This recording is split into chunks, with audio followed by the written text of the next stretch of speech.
દીવ નજીક આવેલ હાડેશ્વર મહાદેવના મંદિરે અનેક ભાવિકો પોતાનું શીશ નમાવી પોતાની શ્રદ્ધા વ્યક્ત કરે છે।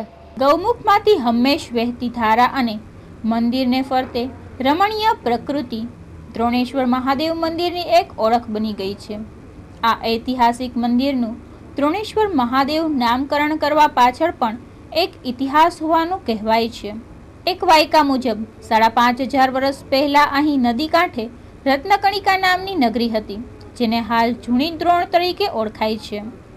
આ સમયે તુરિયા નામના ઋષિએ અહીં આવીને તપ કરવા મહાદેવના મંદિરની સ્થાપના કરી હતી। તેને રત્નેશ્વર મહાદેવ નામ આપ્યું હતું। એમ કહેવાય છે કે 5 પાંડવો દ્રૌપદીને લઈ પ્રદક્ષિણા કરવા નીકળેલા ત્યારે અહીં આવીને મુકામ કર્યો હતો। આ દરમિયાન દ્રોણ ગુરુ પણ પાંડવોનો પીછો કરીને અહીં આવી પહોંચ્યા હતા।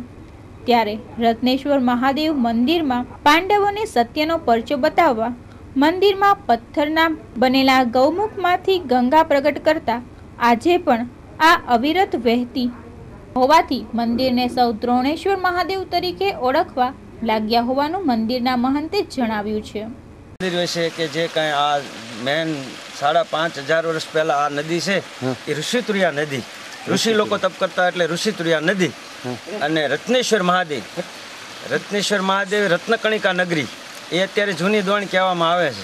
ત્યાં ધનાષ્ટ રાજાઓ 2 રાજાઓ રાજ કરે। ત્યાર પછી ચેત મચ્છંદર ગુરુ ગોરખ આવ્યા, એણે આસન બિછાવ્યું એટલે મચ્છંદર નાથે આસન બિછાવ્યું એટલે મચ્છુંદરી નદી ત્યાર પછી કહેવાય। ઋષિતુર્યા નદી ભૂસાઈ ગઈ અને દ્રોણ ગુરુ પાંડવોની પાછળ અહીં આવેલા સંભાળ લેવા માટે।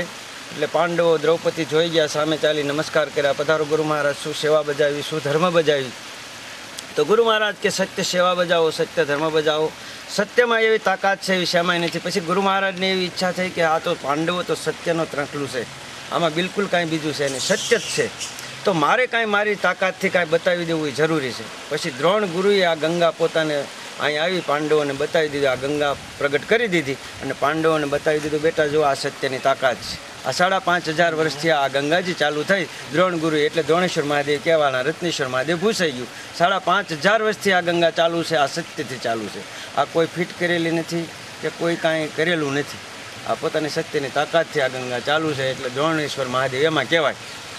આ ઉપરાંત અહીંના પ્રકૃતિ પ્રેમી રમેશભાઈ રાવલે પણ મંદિર આસપાસની પ્રકૃતિ વિશે માહિતી આપી હતી।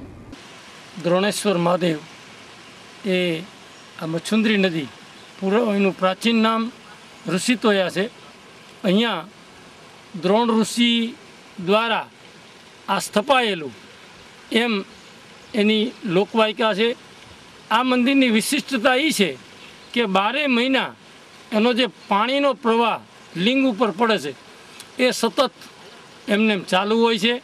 આજુબાજુ પ્રકૃતિ રમણીય શોભાયમાન છે અને શ્રાવણ માસ તથા શિવજીના જે દિવસો હોય એ દરમિયાન અનેક લોકો અહીંયા દર્શન આવે છે અને આ અતિ પવિત્ર અને રમણીય કલિયુગની અંદર પ્રત્યક્ષ પ્રમાણ આપે એવી જગ્યા છે।